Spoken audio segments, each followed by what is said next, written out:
আগামীকাল হিংসা বিধ্বস্ত শামশেরগঞ্জ পরিদর্শনে আসছেন মুখ্যমন্ত্রী মমতা বন্দ্যোপাধ্যায়।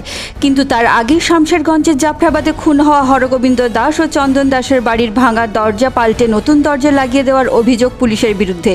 এই ঘটনায় সোমবার সকালে ব্যাপক চাঞ্চল্য ছড়ায় এলাকা জুড়ে। পুলিশকে ঘিরে বিক্ষোভ দেখায় গ্রামবাসীরা। রাতের অন্ধকারে বাড়ির একটি দরজা তালা ভেঙে বাড়িতে প্রবেশ করে ভাঙা দরজা পাল্টে নতুন দরজা লাগানোর অভিযোগ ওঠে। উল্লেখ্য, শামশেরগঞ্জে হিংসাকাণ্ডে জাফরাবাদের বাসিন্দা হরগোবিন্দ দাস ও চন্দন দাসের বাড়িতে হামলা চালায় দুষ্কৃতীরা। এরপরে বাড়ির সমস্ত কিছু ভাঙচুর করে হরগোবিন্দ দাস ও চন্দন দাসকে কুপিয়ে খুন করে। দাস পরিবারের বাড়ির দুটো ভিডিও দেখতে পাচ্ছেন প্রতিধ্বনির পর্দায়, একটি হামলার পরের ও একটি গতকাল রাতে পুলিশের দ্বারা ভাঙা দরজা নতুন করার পর। এখন প্রশ্ন, মুখ্যমন্ত্রী কি জাফরাবাদে ঢুকতে পারবেন আদৌ?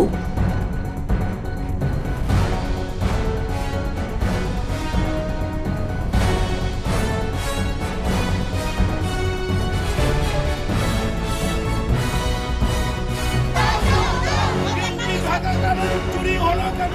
পুলিশ প্রশাসন জবাব দাও। জাগো রে জাগো, হিন্দু জাগো। জাগো রে জাগো, হিন্দু জাগো। জাগো রে জাগো, হিন্দু জাগো। সোনামণি জাগো। জাগো রে জাগো, জাগো রে জাগো। জাগো রে জাগো।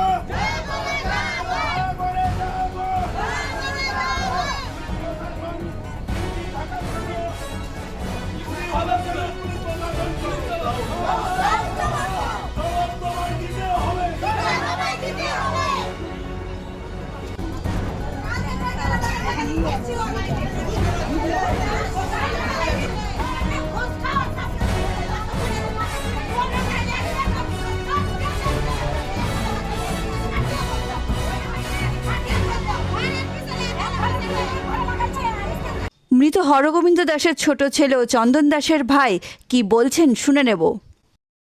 এসডি অফিসে তো লিখিত করা হয়েছে যে আমার মা এবং বৌদি তারা কেউ কারা নিয়ে তুলে নিয়ে গেছে, সেটা তো আমি জানি না। তার জন্য থানায় একটা কমপ্লেন করেছিলাম। তুই জানতি কিনা আগে? না। হ্যাঁ, না, তো থানাতে কমপ্লেন করতে কে বলেছিল? পুলিশেরা বলে একটা কমপ্লেন করতে হবে। ওটা তুই নিজের কানে করেছিলি না জবরদস্তি বলে এলো? ওরা করতে বললো, আমি করলাম, লিখতে বললাম। দিয়া লিখেছিলি যে হ্যাঁ আমার দাদা বৌদি মাকে কিডন্যাপ করেছে? কিডন্যাপের কথা বলা হয়নি। তো ওরা তো কিডন্যাপের কথা বলছে। না, কিডন্যাপের কথা বলা। তাহলে কিসের কথা বলে এলি? ওই যে বাড়িতে ওরা নিয়ে গেছে এখান থেকে। সেটা কেউ জানতো না? গ্রামে বাপন টাপন কেউ জানতো না? জানতো তারা, তখন সে মুহূর্তে নাম জানেনি বা জানি, পরে নাম জানাজানি হয়। পরে তুই জানতে পারলি যে কোনো লোক, ভালো লোক নিয়ে গেছে? হ্যাঁ। হ্যাঁ, তো তোর নিয়ে গেছে তো কোনো অসুবিধা আছে?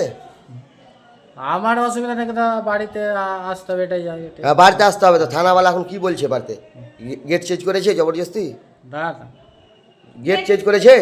গেট চেঞ্জ করেছে, ঘরে তালা ভেঙেছে, হ্যাঁ। তালা ভেঙে হাকসল গুলো ওই বাইরের গেটে লাগিয়েছে। হ্যাঁ, এইগুলো করেছে, আমাদেরকে না হ্যাঁ। জানি। তো রাতে কোথায় ছিলি? রাত্রে আমার জেঠুর ছেলের বাড়িতে ছিলাম। তো এগুলা তুই জানিস না কিছু? না, এগুলো কিছু জানি না। ঠিক আছে।